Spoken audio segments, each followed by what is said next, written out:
30เฟรมก็สูงสุดแล้วเดวใส่เสื้อแซงนี่มันเพชรย่างเข้ามาบรรยากาศหลวงพระบางช่วงเดือน4เดือนเมษายนวันนี้วันที่5บ่แม่นวันที่5เมษายนปี2026วันนี้วันที่3เอาเบิ่งดีๆดู เฮ้ยบ่ได้เด้วันที่หยังแบบนี้โอ้ยโทรมาที่คันครับวันที่4เดี๋ยวฟ้าโทรมาติหัวหน้าใครชิสวรรค์คือโทรกันหน่อย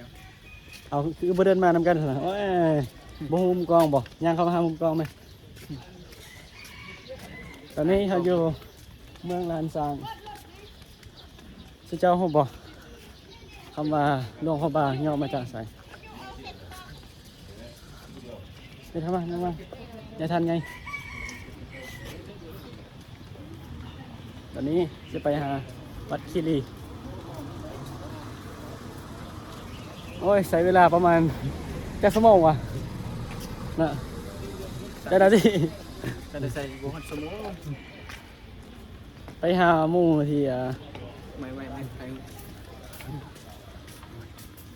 อ๋อเจอฝรั่ง Hello good morning Good morning Hi, good morning. จะมาได้ไสจะมาได้ไส Hello. จะมาได้ไส Secretary. จะมาได้ไส Where you from Spain. Spain Spanish Spain. Spanish. Oh You know Yes. what is the so far. What is your name So far.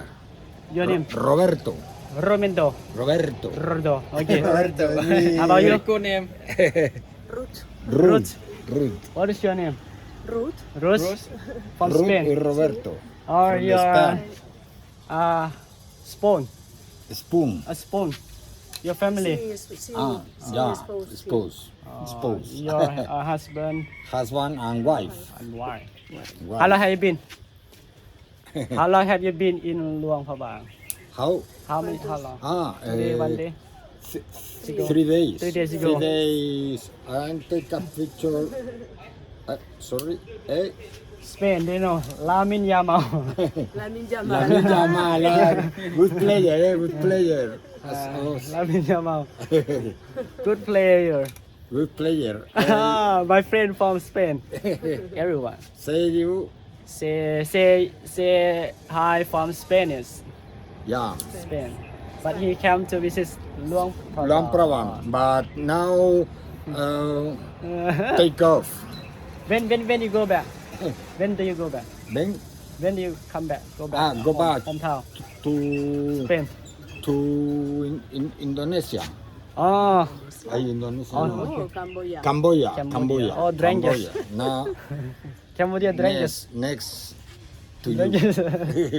Okay That's to you. it's good it's good trip Good trip. Bye. Okay where you go where you going I'm going to die. Go to somewhere Subdirector. Okay enjoy have a nice day Bye. Okay thank you ฝรั่งมาจากสเปนไปไหมมองเพชรเราจะไปท้ายเหงาเลยเนี่ยอันนี้เป็นเส้นทางใจกลางของนครของเมืองหลวงพระบางนะอันนี้ก็เป็นวัดยังมองเพชรอธิบายเบื้องวัดในวันยัง วัดคีรี เอาเข้ากล้องไหม นี่ก็มา เมื่อยเลย มาฮอดวัดคีรีนะ โอ้ยเจ็บ มาเยี่ยมยามเจ้ามอมหรือว่า มือสั้นเลย หลวงพี่ เดี๋ยวจะพาทุกคนไปเบิ่งวัดนี้มันเป็นวัดเขาเก็บหนังสือใบลานเนาะขนาดเนาะวัดนี้วัดคีรีชื่อวัดไม่ใช่ปะ อยู่ข้างหน้าคนนี้เป็นขังหรือว่าเขาไว้เก็บข้อมูลเกี่ยวกับประวัติเกี่ยวกับข้อมูลทางพุทธศาสนาเกี่ยวกับวัดทางข้อมูลวัดทางหลวงพระบางเขาจะเก็บไว้ห่อนี่แหละห่อตัวนี้นะเห็นบ่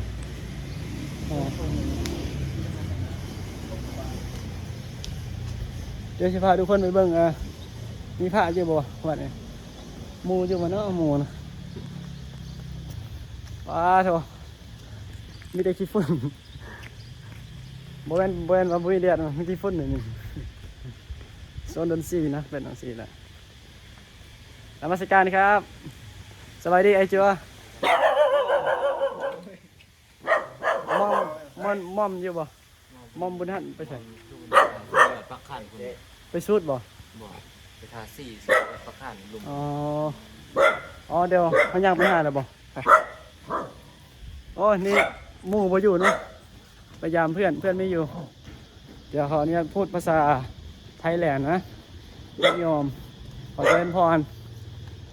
ออกตนสาธุชนทุกท่านทุกคนที่กำลังติดตามรับชม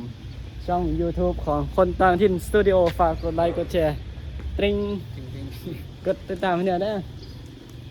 ที่ได้มีกำลังใจในการถ่ายคลิป เพราะว่า